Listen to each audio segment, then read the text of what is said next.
गंगा नदी के किनारे बसे घने जंगल में 3 साधु एक कुटिया में रहते थे। वे तपस्वी माने जाते थे, लेकिन उनकी साधना का रहस्य कोई नहीं जानता था। गांव के लोग उन्हें दिव्य पुरुष समझते थे। वे रोज सुबह गंगा स्नान के लिए जाते और फिर पूजा पाठ में लीन हो जाते। परंतु इन साधुओं की एक काली सच्चाई थी, एक ऐसा अंधकार जिसे किसी ने कभी उजागर करने की हिम्मत नहीं की थी। महिका की मजबूरी। उसी गाँव में महिका नाम की एक लड़की अपनी बीमार माँ के साथ रहती थी। वह अत्यंत सुंदर थी, बड़ी बड़ी आंखें, घने काले बाल और दूध सा उज्जवल रंग। पर यही सौंदर्य उसकी सबसे बड़ी मुसीबत बन गया था। एक दिन उसकी माँ बहुत बीमार पड़ गई। घर में पैसे नहीं थे और गांव के वैद्य ने कह दिया कि अगर सही समय पर इलाज ना मिला तो उसकी जान जा सकती है। महिका बेबस थी। तभी किसी ने उसे सलाह दी, साधु बाबा के पास जा, वे बड़े कृपालु हैं, मदद जरूर करेंगे। महिका के पास और कोई रास्ता नहीं था। माँ को बचाने के लिए वह सीधे साधुओं की कुटिया पर पहुंच गई। छिपा हुआ इरादा। तीनों साधु ध्यान में बैठे थे। महिका ने कांपती आवाज में कहा, बाबा मेरी माँ बहुत बीमार है, कृपया मेरी मदद करें। तीनों साधु उसकी ओर देखने लगे। कुछ पल की चुप्पी के बाद सबसे बड़े साधु ने मंद मंद मुस्कान के साथ कहा,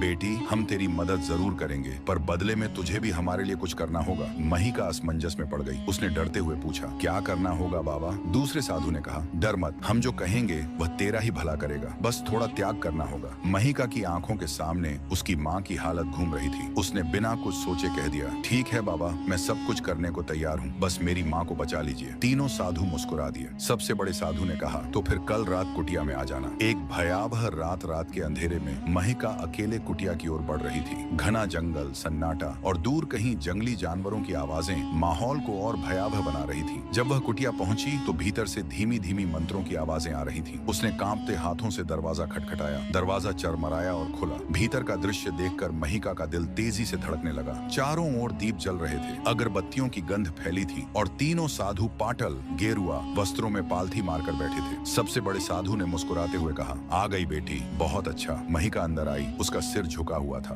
दूसरे साधु ने कहा, डर मत, बिना त्याग के कुछ नहीं मिलता। तीसरे साधु ने गहरी आवाज में कहा, तू धन मांगने आई है, लेकिन यह साधु सिर्फ धन नहीं देते, ये जो कुछ भी देते हैं वह प्रसाद होता है, और प्रसाद पाने के लिए तन, मन और आत्मा से समर्पण जरूरी होता है। अब महिका को इनकी सच्चाई समझ आ गई थी। उसकी आंखों में भय और क्रोध एक साथ उमड़ पड़ा, प्रतिशोध की ज्वाला। लेकिन तभी महिका के अंदर कुछ जागा। क्या वह इतनी कमजोर थी कि अपनी अस्मिता का सौदा कर ले? क्या यह त्याग था या इन पाखंडी साधुओं की हवस? अचानक उसकी आंखों में तेज आ गया। उसने अपनी कलाई झटके से छुड़ाई और पास रखे जलते दीपक को उठा लिया। रुक जाओ! महिका की आवाज अब पहले जैसी कांपती हुई नहीं थी। तीनों साधु चौंक गए। अगर कोई मुझ पर हाथ भी लगाया तो मैं इस पूरी कुटिया को आग लगा दूंगी। सबसे बड़े साधु ने माहौल संभालने की कोशिश की। बेटी क्रोध मत कर, यह सब तेरी भलाई के लिए है। लेकिन महिका अब वह डरी सहमी लड़की नहीं थी। उसने दीपक को जमीन पर पटका और गरजते हुए कहा, मेरी भलाई की चिंता करने की जरूरत नहीं बाबा, मैं जानती हूँ कि असली धर्म क्या होता है, और अब मैं